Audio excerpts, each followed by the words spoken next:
নমস্কার বন্ধুরা, আজকে আমি বৈষ্ণোদেবী মন্দিরে যাওয়ার অভিজ্ঞতা বর্ণনা করব। বৈষ্ণোদেবী মন্দির ভারতের অন্যতম পবিত্র ও জনপ্রিয় তীর্থস্থান। জম্মু ও কাশ্মীরের রিয়াসি জেলার ত্রিকুট পর্বতের গুহায় অবস্থিত। হিন্দু ধর্মাবলম্বীদের বিশ্বাস অনুযায়ী এই স্থান দেবী শক্তির এক বিশেষ রূপ, মা বৈষ্ণোদেবীর আবাসস্থল। প্রতি বছর লক্ষ লক্ষ তীর্থযাত্রী এই মন্দির দর্শন করতে আসেন। মা বৈষ্ণোদেবীর দর্শন বলা হয়। পৌরাণিক কাহিনী। বৈষ্ণোদেবী মন্দিরের ইতিহাস পুরাণ ও লোককথায় মিশে রয়েছে। হিন্দু ধর্ম অনুযায়ী দেবী মহালক্ষ্মী, মহাসরস্বতী ও মহাকালীর সম্মিলিত শক্তির রূপ হলেন বৈষ্ণোদেবী। দেবী উপাসনা ধারায় তাকে শক্তির এক বিশেষ রূপ হিসেবে পুজো করা হয়। হিন্দু পুরাণ অনুসারে কালী যুগে যখন অধর্ম ও অসুরদের প্রভাব বেড়ে যায়, তখন ভগবান বিষ্ণু তার অনুগত ভক্তদের রক্ষা ও ধর্ম প্রতিষ্ঠা করার জন্য এক শক্তির অবতার রূপে বৈষ্ণোদেবীর সৃষ্টি করেন। একটি লোককথা অনুসারে দেবী বৈষ্ণো জন্মগ্রহণ করেন দক্ষিণ ভারতের এক ব্রাহ্মণ পরিবারে। তার নাম ছিল বৈষ্ণবী। ছোটবেলা থেকেই তিনি ধর্মে কর্মে মনোযোগী ছিলেন ও আধ্যাত্মিক সাধনায় লিপ্ত ছিলেন। বড় হয়ে তিনি তপস্যায় মন দেন এবং পরে উত্তর ভারতের পাহাড়ি অঞ্চলে আসেন। সেখানে তিনি ভগবান বিষ্ণুর আরাধনা করতে থাকেন এবং সাধনার মাধ্যমে পরম শক্তির অধিকারী হন।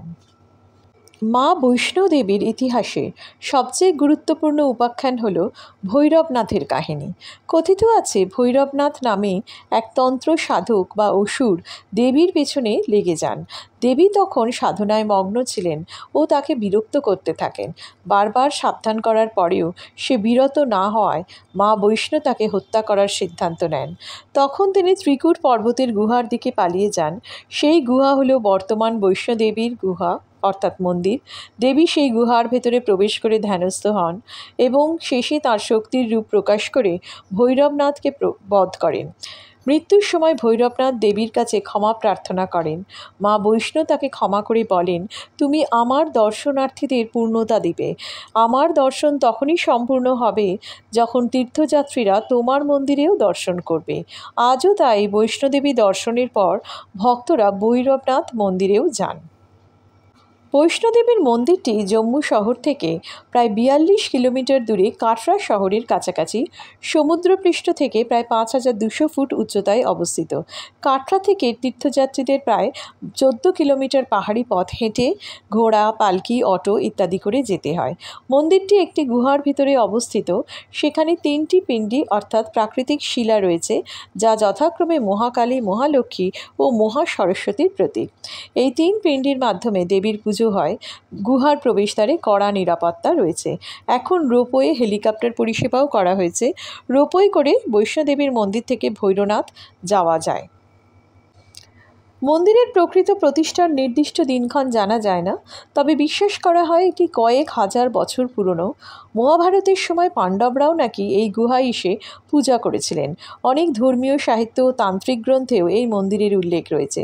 জনশ্রুতি অনুসারে 14 শতকে গুরু গরিবনাথ বা শ্রদ্ধানন্দ নামে এক সাধু এই গুহা পুনরায় আবিষ্কার করেন। তারপর থেকে আস্তে আস্তে মন্দিরের গুরুত্ব বাড়তে থাকে এবং বর্তমানে তীর্থকেন্দ্রে পরিণত হয়। স্বাধীনতার পর উত্তর ভারতে বৈষ্ণোদেবীর তীর্থযাত্রা ব্যাপকভাবে জনপ্রিয়তা পায়। 1986 সালে ভারত সরকার শ্রী মা বৈষ্ণোদেবী ট্রাস্ট গঠন করেন, যাতে মন্দির পরিচালনা আরও উন্নত ও সুব্যবস্থিত হয়। এই ট্রাস্ট বর্তমানে মন্দিরের রক্ষণাবেক্ষণ, নিরাপত্তা, যাত্রীদের সুবিধা ও অন্যান্য সমস্ত ব্যবস্থাপনার দায়িত্বে রয়েছে। মন্দির চত্বরে বর্তমানে আধুনিক বিশ্রামাগার, চিকিৎসা কেন্দ্র, নিরাপত্তা ব্যবস্থাপনা, জল, খাবারের ব্যবস্থা সব কিছুই আছে। প্রতি বছর প্রায় 80-90 লক্ষ তীর্থযাত্রী এই স্থান দর্শন করতে আসেন। মা বৈষ্ণোদেবী হিন্দু ধর্মে এক অতি পূজনীয় শক্তির রূপ। তাকে ভক্তি ও বিশ্বাসের মাধ্যমে ডাকা হয়। মনে করা হয় যে ভক্ত নিষ্ঠা ও বিশ্বাস নিয়ে এই তীর্থে আসেন, মা তার সকল মনোবাঞ্ছা পূর্ণ করেন। দুর্গাপুজোর সময়, চৈত্র নবরাত্রি, শরৎ নবরাত্রির সময় এই মন্দিরে বিশেষ ভিড় লক্ষ্য করা যায়। এই সময় লক্ষ লক্ষ তীর্থযাত্রী মা বৈষ্ণোদেবীর দর্শনের জন্য দীর্ঘ পথ অতিক্রম করে ত্রিকুট পাহাড়ে এসে পৌঁছন। ট্রেনে জম্মু পৌঁছে কাটরা শহর গাড়িতে যাওয়া যায়। এবার কাটরা থেকে বৈষ্ণোদেবী, মানে কাটরা শহর থেকে বৈষ্ণোদেবী দেখাই যায়, কিন্তু সেটা রাস্তাটা প্রায় 14 কিলোমিটারের মতন। সিনিয়র সিটিজেনদের অসুবিধা নেই, সিনিয়র সিটিজেনরা অটোর সুবিধাটা পায়। সেখানে গিয়ে বললে সিনিয়র সিটিজেনদের জন্য অটোর ব্যবস্থা করে দেওয়া হয়। এবার আমার অভিজ্ঞতার কথা জানাই। আমি যখন কাটরা শহরে পৌঁছেছিলাম তখন বেশ বিকেল বিকেল ছিল। তো আমি বিকেলবেলায় খবর নিলাম, ওখানে ধর্মশালায় আমি আমার জিনিসপত্র সব রেখেছিলাম।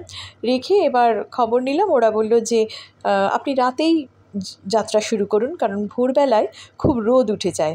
আমি এটা প্রথমবারের অভিজ্ঞতা শোনাচ্ছি। দ্বিতীয়বার আমি যখন বৈষ্ণোদেবী গিয়েছিলাম আমি কিন্তু সকালবেলায় বেরিয়েছিলাম। তো এটা ঠিকই যে সকালবেলা পাহাড়ের রাস্তায় এতটাই রোদ লাগে যে হাঁটতে বেশ কষ্ট হয়। কিন্তু যেটা প্রথমবারের অভিজ্ঞতার কথা বলছিলাম, যাই হোক, প্রথমে ওখানে পার্চি পাওয়া যায়। কাউকে জিজ্ঞেস করলে তারা দেখিয়ে দেবে যে কোথায় পার্চি পাওয়া যায়। পার্চি অর্থাৎ একটা টিকিট, ওরা একটা কাউন্টিং সিস্টেম রাখে আর কি। ওইটা কিন্তু অবশ্যই ওখান থেকে কাটরা থেকেই ওটা নিতে হবে, কাটরা থেকে ওটা নিয়ে নিতে হয়। সংগ্রহ করার পরে তারপর একটুখানি রাতের জন্য খাবার খাওয়া হলো। খাবার খেয়ে এবার আমার পথ চলা শুরু হলো। এবার প্রথমে কাটরা থেকে যখন আমরা বৈষ্ণোদেবীর দিকে যাচ্ছি, যে রাস্তাটা ধরে চলছি, সেই রাস্তার দুপাশে অজস্র দোকান, প্রচুর খাবারের দোকান। তো আর তেমন গান চলছে। রাত বলে মনেই হচ্ছে না, মানে রাত মানে যে একটা ব্যাপার যে রাত্রিবেলায় কী করে যাব, প্রথমে একবার মনে হয়েছিল যে রাত্রিবেলায় যাব, কিন্তু রাত্রি বলে কিছু রকমের অনুভব করাই যায় না। ওটা দিনের বেলার মতনই আর কি, মানে রাতটা দিনের মতনই সমতুল্য। কারণ দুপাশে, ওই রাস্তার দুপাশে অজস্র দোকান এবং সেই দোকানে প্রচুর আলো জ্বলছে। আর কাটরা শহরে মানে সবসময় আলো ঝলমল করে থাকে, মানে বলা হয় যে রাত্রিবেলাও কিন্তু কাটরা শহরের আলো নেভে না। মানে সেই আলো ঝলমলে কাটরা শহর, মানে যত আমি পাহাড়ি উঠছি তত নিচের দিকে তাকালে কাটরা শহরটাও দেখতে পাওয়া যাচ্ছে, আলোকোজ্জ্বল কাটরা শহর। আর সেই পথে যখন চলছি, পথের দুপাশে দোকান। তো কিছুটা পথ যেতে যেতে এই আখের রস থেকে শুরু করে কোল্ড ড্রিঙ্কস, মানে সব কিছুই রয়েছে। প্রচুর খাবারের দোকান রয়েছে, দাঁড়িয়ে বসে খাবার খেয়ে। এবং একটা কথা বলে দিই, ওই কাটরা থেকে যখন চলা শুরু করা হবে সেই কিছুটা গেলেই একটা গুরুদ্বার থাকে। তো সেই গুরুদ্বারের ওখানে ভান্ডারা হয়, তো ওখানেও খাবারটা খুবই ভালো খাবার। তো ওখানে অনেক দর্শনার্থী ওখানে খাবার খেয়ে তারপর পথ চলা শুরু করে। ওটা তখন ওখানে খাবার খেতে গেলে সন্ধেবেলায় 7টা 7:30 নাগাদ ওখানে খাবার পাওয়া যায়। খেয়ে তারপর পথ চলা শুরু হয়। এবার এই পথ চলা তো শুরু হলো। নিরাপত্তা ব্যবস্থা বেশ করা, জায়গায় জায়গায় চেকিং, মানে প্রচুর জায়গায় কিন্তু সার্চ করা হয় এবং চেক করা হয়, সেটা খুবই ভালো যাত্রীদের জন্য। এবার পথ চলা শুরু হলো। পথে চলতে চলতে বেশ অনেকটা যাওয়ার পরে আন্তকুয়ারি, মানে মোরা ওই ধরে নিতে হবে ওই 7 থেকে 8 কিলোমিটার 9 কিলোমিটার ওরকম জায়গায়, একটা মাঝামাঝি জায়গায় পরে আন্তকুয়ারি। আর একটা কথা বলে দিই, পথে কিন্তু অনেক শোয়ার জায়গা আছে, রেস্ট নেওয়ার জায়গা আছে, কম্বল ভাড়া নিয়ে অনেকে শুয়েও রয়েছে, সেই সবও আছে। মানে পথে যদি মনে হয় যে না খুব ক্লান্ত হয়ে পড়ছি আর যেতে পারবো না, তাহলে সেখানে বসে এবং শোয়ারও জায়গা আছে, যেখানে শুয়ে কম্বল ভাড়া নিয়ে শুয়ে গায়ে কম্বল দিয়েও আমি দেখছি অনেকজন শুয়ে রয়েছে। যাই হোক, আমি সেটা করিনি। আমি পথ চলতে চলতেই মানে চলাই শুরু করলাম। কিছু কিছু জায়গায় বসে বসে অবশ্যই রেস্ট নিচ্ছি। এরপর যখন আন্তকুয়ারি এলো, আন্তকুয়ারির এইখানটাতে ভীষণ ভিড় হয়। মানে আমি দেখলাম বৈষ্ণোদেবীতে যত না ভিড়, আন্তকুয়ারিতে তার ডাবল ভিড় থাকে। যাই হোক, আন্তকুয়ারিতে এমনকি ওখানে মানে একদম আধুনিক কফি শপও রয়েছে, প্রচুর খাবারের দোকান, সেসব তো রয়েছে। কিন্তু ভিড় দেখে রীতিমতো ভয় হবে যে কখন সেই ভিড় মানে ভিড়ের লাইন দেওয়া আর কি, মানে দেওয়া সার্থক হবে। এরপর আন্তকুয়ারি, আর এই পথে যখন আমরা চলছি এর সাথে আমাদের সাথে কিন্তু ঘোড়াওয়ালাও চলছে। কিন্তু পথ মানে রাস্তা হচ্ছে একদম বাঁধানো রাস্তা, এই কারণে কোনো রকম কোনো অসুবিধা হয় না। ধারে রেলিং দেওয়া এবং চওড়া রাস্তা, ঘোড়া পাশ দিয়ে যাচ্ছে, লোকজন ফিরছেও, কিন্তু চওড়া রাস্তাটা এতটাই চওড়া যে কোনো রকম কোনো যাত্রীদের অসুবিধা হয় না। এরপরে আমরা আন্তকুয়ারি যাওয়ার পর তারপরে আরও কিছুটা দূর, আন্তকুয়ারি থেকে দুটো রাস্তা আছে, একটা মেন আন্তকুয়ারিতে যাওয়ার যাওয়ার ওটা একটু ঘুরপথে মন্দিরে যায়, আর একটা শর্টকাট রাস্তা আছে। অনেকে আধকুয়ারি দর্শন না করে একদম ডাইরেক্ট বৈষ্ণোদেবীর মন্দিরে চলে যান, ওই রাস্তাটা কিন্তু শর্টকাট। ওই রাস্তাটা বাঁ দিকের রাস্তাটা ধরলে ওটা শর্টকাট রাস্তা পড়ে। শেষের দিকে রাস্তাটা বেশ চড়াই হয়ে যায়, তখন একটু দোকানও কমে যায়, খুব একটা বেশি দোকান থাকে না, এবং পাহাড়ের গা দিয়ে দিয়ে রেলিং দিয়ে, এবং সেই রাস্তাটা একটু সরু। তখন না মনে হয় যেন উফ, আর কখন আসবে মন্দির, কখন আসবে। তখন খুব একটা মানে পরিশ্রম করেছি এরকম একটা ফিলিংস আসে। তো এইরকম একটা সময় আমি পাথরের ওপর বসে আছি, ভাবছি আর একটু রেস্ট নিই। সেই সময় দেখি একজন মানুষ, তার পা নেই, সে একটা চাকাওয়ালা, মানে ছোট্ট একটা কাঠের পাটাতনের তলায় চাকা দেওয়া, তার উপরে বসে হাত দিয়ে দিয়ে চালিয়ে চালিয়ে সে মন্দিরের দিকে যাচ্ছে, এবং সে কিন্তু একটুও বিশ্রাম নিল না। আমি তাকে দেখে মানে হঠাৎ করে খুব ইন্সপায়ার্ড হয়ে গেলাম, ভাবলাম তার তো পা নেই, এইভাবে যাচ্ছে, খুব একটা বিশ্রাম নিচ্ছে না, তাহলে আমাদের পা রয়েছে, আমরা এত বিশ্রাম নিচ্ছি কেন? তো মানে তখনই একটা ভাবনা এসেছিল যে একটু রাতটা কাটুক, ভোর হলে তারপর যাব। কিন্তু সেই মুহূর্তে সেই ব্যক্তিকে দেখে মনে হলো যে না, হাঁটি, আবার হাঁটা শুরু করলাম। তো যাই হোক, হাঁটতে হাঁটতে একদম ভোরের দিকে আমরা পৌঁছে গেলাম মাতা বৈষ্ণোদেবীর মন্দিরে। সেখানে চটি জুতো রাখার আলাদা লকার আছে, এবং ব্যাগ, মোবাইল, চটি, জুতো সব কিছু ওই লকারে পুরে রাখতে লাগে। তো সব কিছু লকারে পুরে টোকেন সিস্টেম আছে, খুব সুন্দর সিস্টেম। ওখানে গিয়ে পরপর জিজ্ঞেস করলেই বলে দেবে। ডালা, পুজোর ডালা ওখানেও বিক্রি হয়।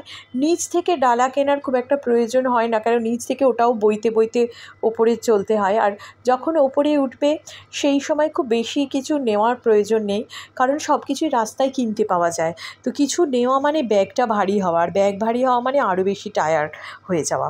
তো সেই কারণে কিছু কেনাই উচিত নয়, খালি হাতে যাওয়াটাই সবথেকে ভালো। ওপরে ডালা পাওয়া যায়, জলও অজস্র জায়গায় কিনতে পাওয়া যাচ্ছে। তবু মনে হয় যদি একটু জলের বোতল সঙ্গে রাখা ভালো, একটু লজেন্স, একটু চুইংগাম, এগুলো তো রাখাই যায়।